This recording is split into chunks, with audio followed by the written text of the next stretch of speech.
quiero dirigirme a este grupo de la sociedad civil que ellos mismos se denominan ciudadanos promotores de agendas de reforma, que definen muy bien lo que en este momento es lo que ellos quieren proponer al país.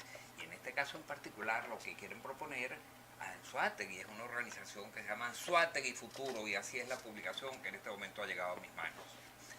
Aquí se definen distintos sectores referentes al Estado de Anzoátegui. Ese es un Estado muy particular, ese es un Estado con todas las potencialidades que pudiera aspirar a un territorio determinado. En primer lugar, tiene inmensas cantidades de petróleo, en su subsuelo está buena parte, casi el 50% de la faja petrolífera del Orinoco, que es la mayor acumulación de petróleo in situ que hay en el mundo entero. Tiene extraordinarias costas, playas, lo que lo hace muy apto para el desarrollo del turismo. Tiene posibilidades agrícolas, es decir, es envidiable lo que se puede hacer en el estado Anzoátegui. Lamentablemente, al igual que toda Venezuela, el estado Anzoátegui ha caído en una situación de crisis, en una situación de depresión, como consecuencia de malas políticas públicas que se vienen aplicando en el país desde hace ya cerca de 2 décadas. Ese estado en el cual existían planes tan increíbles, ese estado en el cual desde principios, casi desde 1930 se conocía allí la existencia de la faja del Orinoco. En aquella época la llamábamos la faja bituminosa del Orinoco, por razones que quizás ahora voy a explicar, y que después más adelante cambió el nombre a faja petrolífera del Orinoco. Se ha debido transformar, y se estaba transformando de hecho, en un emporio de riqueza. Quiero definir un poco la historia de lo que allí ocurrió. Tiene mucho que ver con una etapa en la cual a mí me tocó participar en lo que era la dirección de la industria petrolera. Yo estaba en el directorio de PDVSA para el momento en que se hicieron las asociaciones estratégicas requeridas para el desarrollo de la faja del Orinoco. Como dije antes, es probablemente la mayor acumulación de petróleo in situ que existe en el mundo. Sin embargo, no existían las tecnologías necesarias para poder transformar esos crudos extrapesados, cargados de vanadio, cargados de azufre, cargados de residuos metálicos, transformarlos en un producto que fuese económicamente explotable. Por lo tanto, era indispensable crear las condiciones para transformar esas inmensas posibilidades en un proyecto concreto.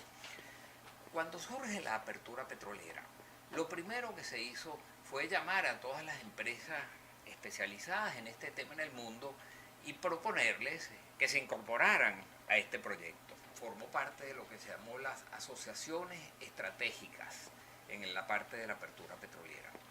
Lo primero que hizo PDVSA fue llamar a aquellas empresas y después negociar con ellas la forma en que iban a participar.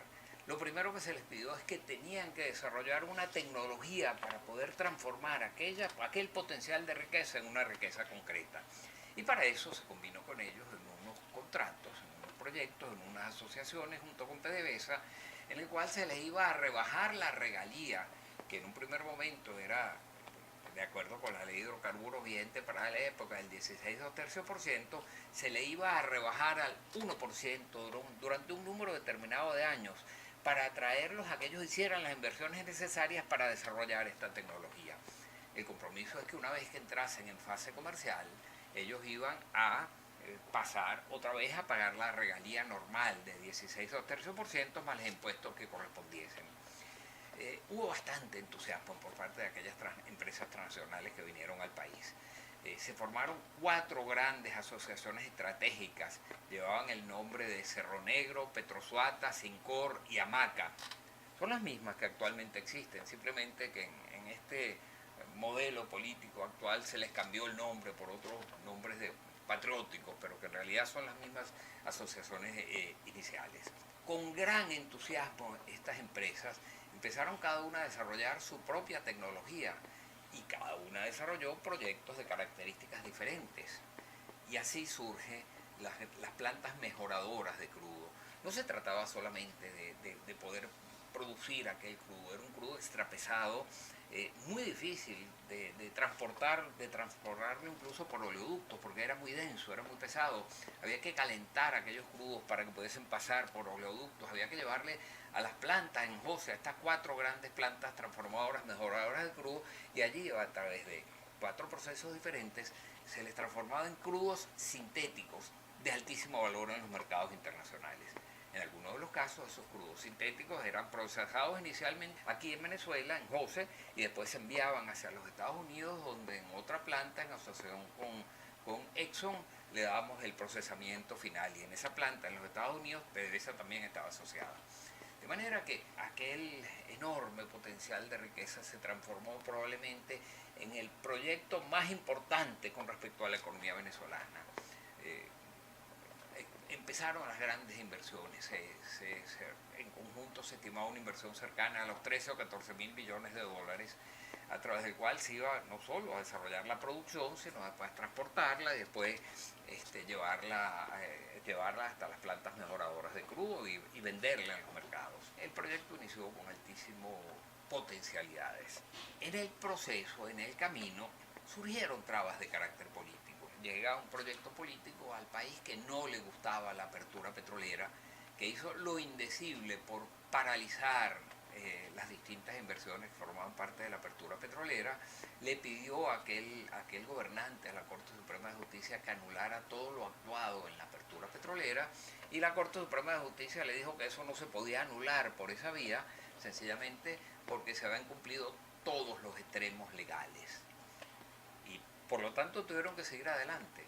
Pero el gobernante, que no era un hombre fácil de convencer, decidió que si no lo podía hacer por vía de la Corte Suprema de Justicia, lo iba a hacer modificando la ley de hidrocarburos.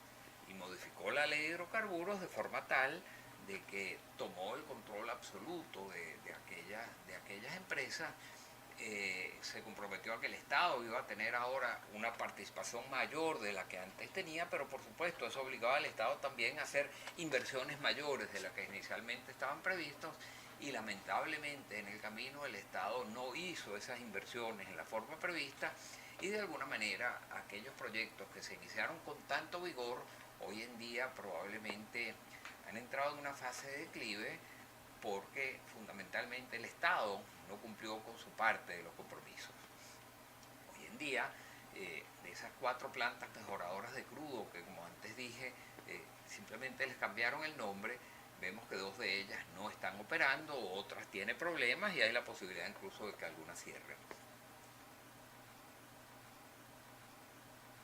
Justamente surge entonces en este momento este grupo de ciudadanos promotores de agendas de reforma, proponiendo unas reformas bien concretas, bien específicas, bien pensadas, bien expresadas de qué hacer para recuperar, en el caso que a ellos les ocupa, el estado Anzoátegui.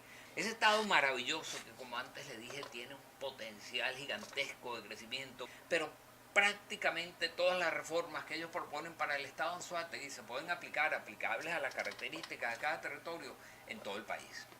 Caso que yo me voy a referir fundamentalmente al tema petrolero.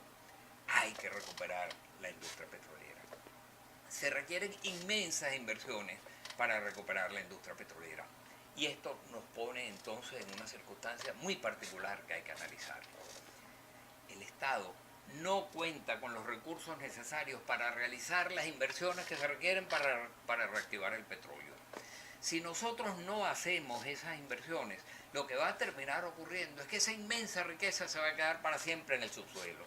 Muchas generaciones venezolanas podrían terminar siendo enterradas en uno de los territorios más ricos del mundo después de llevar una vida de miserias, porque los venezolanos no pudimos proponer los mecanismos, las políticas públicas, las políticas petroleras para poder aprovechar esa riqueza en beneficio de los ciudadanos del país.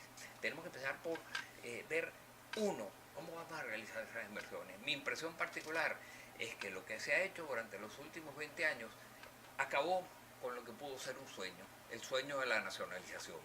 Hoy en día las inversiones que requieren son tan elevadas que el Estado no tiene cómo hacerlos, y por lo tanto habrá que hacerlo en base a inversión privada o renunciar a ser un país petrolero. dentro de esos mecanismos, pues tendremos que activar nuevamente no solo la faja petrolífera del Orinoco, también los campos marginales que existen en el estado de Anzoátegui. Son campos en los cuales el potencial de producción, son campos que durante mucho tiempo han estado en producción y su potencial ha venido cayendo. Hay que hacer en ellos técnicas especiales, inversiones de recuperación secundaria para reactivarlo, y hay las posibilidades de hacerlo. Por cierto, yo siempre he propuesto que todas esas inversiones deberían en buena medida tratar de concentrarse en ciudadanos venezolanos, porque ahí las inversiones no son tan altas como las que se requerirían en la faja petrolífera del Orinoco. Pienso que hay que darle una oportunidad a los venezolanos en lo que se trata específicamente de los campos marginales. Tenemos que resolver el problema del gas. El potencial de producción de gas del estado de Anzoátegui es inmenso, pero por la misma razón, porque no se han hecho las inversiones requeridas y porque se está desperdiciando el gas que se produce, pues la producción de gas en el estado de Anzoátegui, que es una producción de gas asociada a la producción petrolera, al producir petróleo es el gas que está en el subsuelo y que hace que surja el petróleo de la superficie, pues se está desperdiciando, se está quemando en buena parte de ese gas. No se está aprovechando como debería aprovecharse. Hay que devolverle la vitalidad a las plantas mejoradoras de crudo. Como el Estado no ha cumplido con su compromiso a hacer los aportes necesarios, pues estas plantas no están funcionando no solo conforme a su capacidad de diseño, en algunos casos ni siquiera están funcionando, están cerradas. Eso hay que volverlo a reactivar. Tenemos que resolver algunos problemas concretos que allá existen. El problema del coque, el coque que forma parte del proceso de mejoramiento de los crudos allí en las plantas mejoradoras de crudo. Se están formando montañas de coque que son muy dañinas a la salud, por cierto, pero resulta que es un material con un enorme potencial que puede ser utilizado en la generación de energía, podría ser utilizado en los altos hornos para producir acero. Tenemos que resolver el problema del azufre que se desprende también de estas plantas mejoradoras de crudos. Tenemos a su vez que llevar las plantas criogénicas para poder enfriar adecuadamente el gas que allí se genera y poder incluso exportarlo como estaba previsto durante muchísimo tiempo. El sector privado le corresponderá desarrollar un papel fundamental. Venezuela ya no se va a recuperar en función de los precios del petróleo sean altos. Venezuela tiene la posibilidad de recuperarse en base al efecto multiplicador de las inmensas inversiones que hay que realizar en los distintos sectores de la economía. Ese efecto multiplicador es el que le va a devolver la vitalidad a la economía venezolana. Y esas inversiones en alto grado van a tener que estar en manos del sector privado por una sencilla razón, porque el Estado no los tiene. Y si el Estado tuviese esos recursos, pues en sana lógica debería dedicarlo prioritariamente a lo que es la educación, la salud, la seguridad, la justicia, que son funciones fundamentales de un Estado. Y darle mucho más libertad a la inversión privada para que pueda desarrollar su rol, su papel que es capaz de generar riqueza.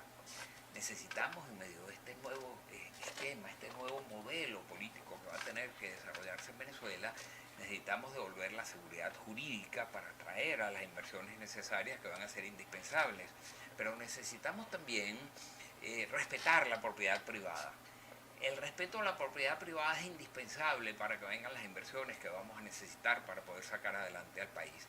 Y vamos a necesitar también de muchísimas otras cosas. Necesitamos después el tema ético, el tema moral, el tema de que no podemos vivir en este brutal estado de corrupción en que ha caído Venezuela y en particular la industria petrolera venezolana. Si nosotros logramos en el momento en que el país dé un paso adelante para reactivar su economía, logramos devolverle todos esos elementos, logramos pasar de una economía de controles a una economía de estímulos, nosotros podremos tener una economía bien diferente.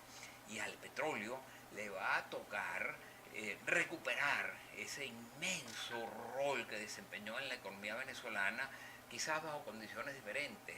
Ahora va a tener que estar otra vez con una mayor participación del sector privado. Son tantas las cosas que tendríamos que decir que realmente por las limitaciones de tiempo y de espacio no voy a poder extenderme más. Pero yo quiero recomendarles a todos que lean este extraordinario trabajo de ciudadanos promotores para las agendas de reforma, Anzoátegui y Futuro, que además se está entendiendo a otros estados. Ojalá que todos los estados venezolanos emprendieran, surgiesen organizaciones como esta para repetir esta maravillosa propuesta que vienen realizándonos desde el estado de Anzoátegui los ciudadanos promotores de